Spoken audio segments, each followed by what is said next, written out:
আজকে পরীক্ষা দিতে আসছেন 14 বছর পর, কি অনুভূতি হচ্ছে?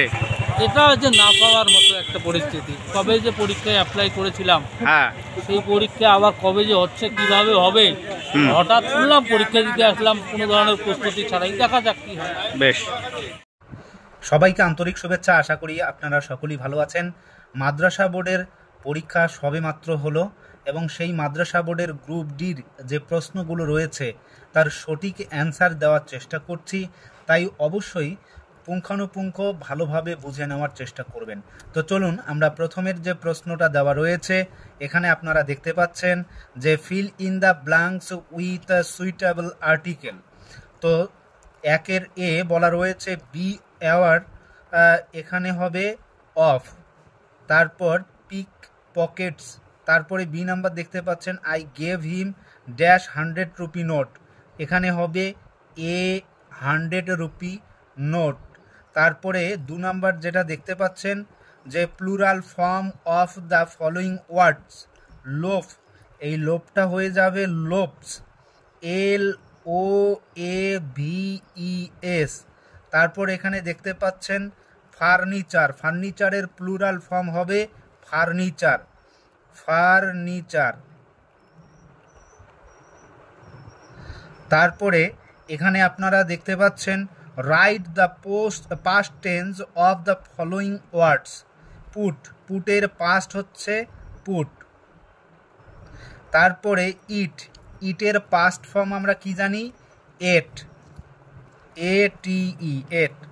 তারপর এখানে opposite meaning of the following words, disclose, তো এখানে প্রেফিক্স হিসাবে প্রেফিক্স কি আছে, ডিসক্লোজ, তো এই হিসাবে ডিসক্লোজের বিপরীত হওয়া উচিত শুধুমাত্র ক্লোজ, তো এটাও ঠিক হবে ক্লোজ। এবারে যদি ডিসক্লোজ আমরা সাধারণত কোর্টের ভাষায় যেটা জানি যে নিষ্পত্তি হওয়া, সেই হিসাবে এই ডিসক্লোজকে যদি আমরা এর অপোজিট মিনিংটা বসাই তাহলে হতে পারে স্টার্ট, তবে এটা কনফিউশন আছে। এবারে আর্লি, আমরা নিশ্চয়ই জানি আর্লি এর বিপরীত হচ্ছে লেট, এল এ টি ই, লেট। তো এবারে আমরা ইংরেজিগুলো করলাম মোটামুটি, এবার অবশ্যই অঙ্ক করব। এখানে অঙ্কে আপনারা হয়তো দেখতে পাচ্ছেন লেখা রয়েছে আমিনা বিবির বেতন প্রথমে 20% বৃদ্ধি পেয়ে পরে 20% হ্রাস পেল, আমিনা বিবির বেতন শতকরা কত কমলো বা বাড়লো। তো এই অঙ্কটা আমরা কিভাবে করব দেখে নিন। যে আমিনা বিবির বেতন আমরা জানি না, তাই ধরি আমিনা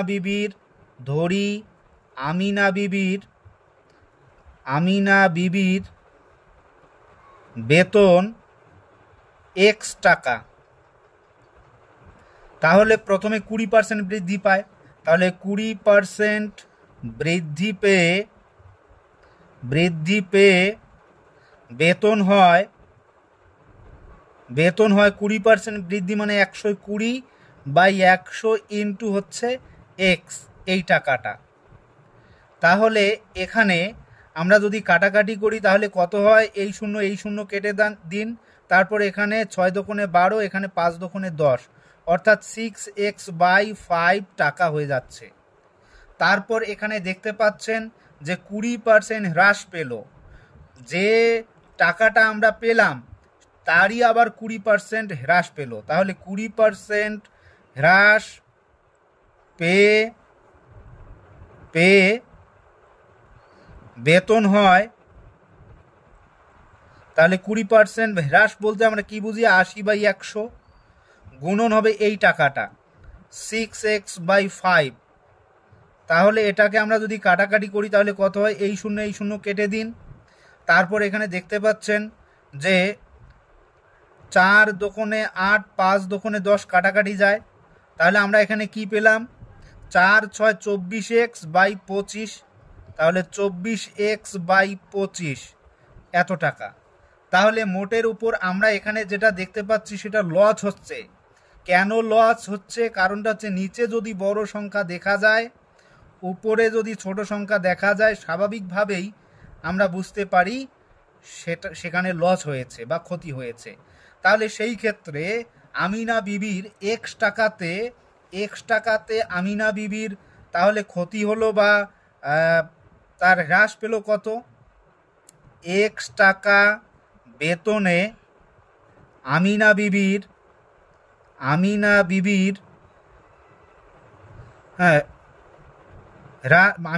বেতন হ্রাস, এক্স টাকা বেতনে আমিনা বিবির বেতন হ্রাস,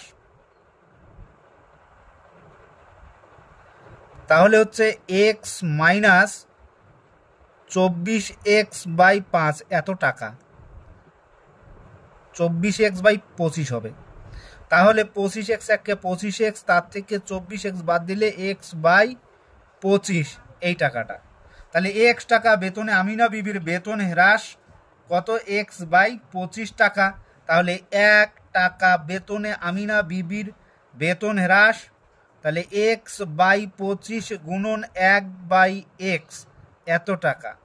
তাহলে এই এক্স কেটে দিন। তাহলে যেহেতু শতকরা চেয়েছে, এখানে প্রশ্নে চেয়েছে শতকরা কত, তার মানে 100 টাকা বেতনে আমিনা বিবির বেতন হ্রাস হবে।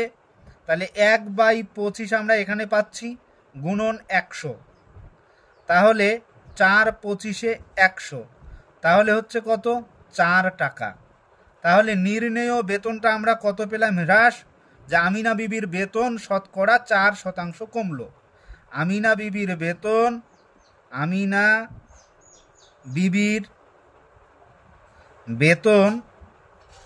4% কমলো। ঠিক আছে, তাহলে এবার পরের যে অঙ্ক আছে আমরা সেটা দেখব। তারপরের যে 6 নাম্বার অঙ্কটি আছে সেটা এখানে দেখতে পাচ্ছেন, কোন ক্ষুদ্রতম সংখ্যা থেকে 11 বিয়োগ করলে বিয়োগফল 30, 36, 42 এবং 48 দ্বারা বিভাজ্য হবে। তাহলে আমরা এখানে সর্বপ্রথম ক্ষুদ্রতম সংখ্যা, তাহলে অবশ্যই 30, 36, 42 এবং 48-এর লসাগু করি। তাহলে লসাগু যদি করি তাহলে কত হবে? 30, 36, 42 আর হচ্ছে 48, এটাকে আমরা লসাগু করব। 2 দিয়ে ভাগ যায়, 15 দোকানে 30, 18 দোকানে 36, 21 দোকানে 42, 2 2 4, 24 দোকানে 48। এবার আবার এখানে আমরা দেখতে পাচ্ছি 3 দিয়ে সবগুলোকে প্রায় ভাগ করা যায়। 3 5 15, 3 6 18, 3 7 21, 3 8 24। আবার দেখতেছি 2 দিয়ে ভাগ যায়, তাহলে 5, যেহেতু 2 দিয়ে 5কে ভাগ করা গেল না, তাই 5 তো 5ই থাকবে। 2 দিয়ে 6কে ভাগ করলে 3 দোকানে 6, 7, 4 দোকানে 8, আর তেমনটা ভাগ যাচ্ছে না। তাহলে অতএব উৎপাদক দ্বারা লসাগু কত পেলাম? লসাগু আমরা পেলাম 2 গুণন 3, 2 গুণন 3 গুণন 2 গুণন 5 গুণন 3 গুণন 7 গুণন 4। তো আমরা এগুলো গুণ করব। আমরা এগুলো গুণ করার পর যেটা পেয়েছি সেটা হচ্ছে 50, 40। তো এগুলো গুণ করার পর আমরা 50, 40 পাবো, অর্থাৎ লসাগু হলো 50, 40। এবার যদি 11 যোগ করি তাহলে সংখ্যাটা হয়ে যাচ্ছে কত? অতএব সংখ্যাটি হলো 50, 40, তার সঙ্গে 11 যোগ করব, তাহলে হচ্ছে 50, 51 সংখ্যাটি। এই সংখ্যার থেকে যদি 11 বিয়োগ করা যায়, তারপর কিন্তু 30, 36, 42 এবং 48 দ্বারা বিভাজ্য হবে। আমরা তারপরের অঙ্কটি করব। 7 নম্বর অঙ্ক, যদি 5 জন শ্রমিক একটি কাজ 12 দিনে করতে পারে, তবে 3 জন শ্রমিকের কাজটি করতে কতদিন সময় লাগবে? বিভিন্নভাবে অঙ্কটি করা যায়। তো আমরা যেভাবে করব, তো খুবই যেহেতু 2 নম্বরের অঙ্ক, তাই আমরা 3টি লাইনের মধ্যে অঙ্কটি সম্পন্ন করার চেষ্টা করব।